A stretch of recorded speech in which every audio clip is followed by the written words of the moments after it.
கர்ப்பப்பை வீக்காக இருக்குன்னு எதை குறிப்பிடுறாங்கன்னா உங்கள் உடம்பே வந்து வீக்காக இருக்குது, சத்து இல்லாமல் இருக்கீங்க அப்படிங்கிறத அவங்க சொல்லப்பட்டிருக்கு. ஸோ அதுக்கு என்ன செய்யணும்? ஃபஸ்ட்டு வயிறை சுத்தம் பண்ணணும். நம்ம நிறைய பேர் என்ன சொல்கிறாங்கன்னா, நான் நல்லா கீரை எடுத்துக்கிறேன், காய்கறி எடுத்துக்கிறேன், பழங்கள்லாம் நல்லா சாப்பிட்றேன், ஆனால் என் உடம்பே வந்து எனக்கு தெம்பே வரலன்னு சொல்லுவாங்க. இதற்கு முக்கிய காரணம் நம்ம உடம்புல நிறைய கழிவுகள் தேங்கி இருக்கும். இப்போது உதாரணத்துக்கு நமக்கு ஒரு வெளியில் ஒரு தோலில் வந்து ஒரு அடிபட்டிருக்குன்னு வச்சுக்கோங்களேன். நம்ம அதுக்கு ஒரு மருந்து போடுறோம் அப்படின்னா ஃபஸ்ட் நம்ம என்ன பண்ணுறோம்?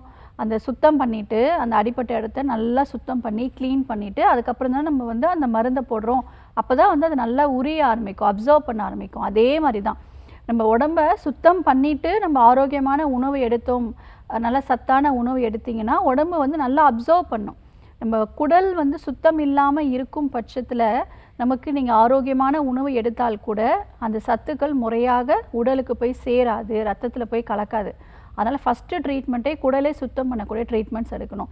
நீங்கள் ஃபஸ்ட்டு என்ன பண்ணுங்கன்னா, இப்போது பூச்சிக்கு மருந்து எடுக்கணும்ல, நம்ம 6 மாதத்துக்கு ஒரு முறை கண்டிப்பாக வயிற்றில் இருக்கக்கூடிய பூச்சிக்கு மருந்து எடுக்கணும். பூச்சிக்கு மருந்து எடுக்கலை அப்படின்னா கண்டிப்பாக அயன் டெஃபிஷியன்சி வந்து வர ஆரம்பிக்கும். நீங்கள் என்ன அயன் உணவு எடுத்தாலோ இல்லை அயன் டேப்லெட்ஸ் எடுத்தாலோ உங்களுக்கு அது ரிசல்ட் இருக்காது. ஃபஸ்ட்டு இது குடலை சுத்தம் பண்ணுறதுக்கு, இந்த பூச்சியை சுத்தம் பண்ணுறதுக்கு எளிதில் நம்ம வீட்டில் கிடைக்கக்கூடிய அருகாமையில் இருக்கக்கூடிய ஒரு மூலிகைகளை நம்ம கிளியர் பண்ணிக்கலாம். குப்பை மேனியோட வேர் எடுத்துக்கோங்க. ஒரு 5லிருந்து 8 வேர் சின்ன சின்ன வேராக எடுத்துக்கோங்க. நல்லா அலசி சுத்தம் பண்ணிக்கோங்க. 1 2 தட்டி போட்டு 5 டம்ளர் தண்ணி ஊற்றுறீங்க.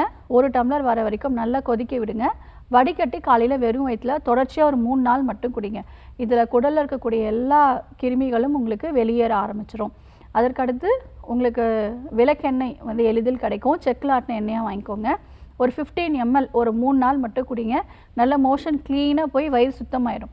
அதுக்கப்புறமா நல்ல பேரிச்சம்பழம், அத்திப்பழம், மாதுளம்பழம், கருவேப்பிலை, உலர்ந்த திராட்சை இதெல்லாம் கொஞ்சம் உணவில் சேர்த்துக்கோங்க. அப்போ ஆட்டோமேட்டிக்காக ஒரு ரெகுலர் பீரியட்ஸ் வந்துடும்.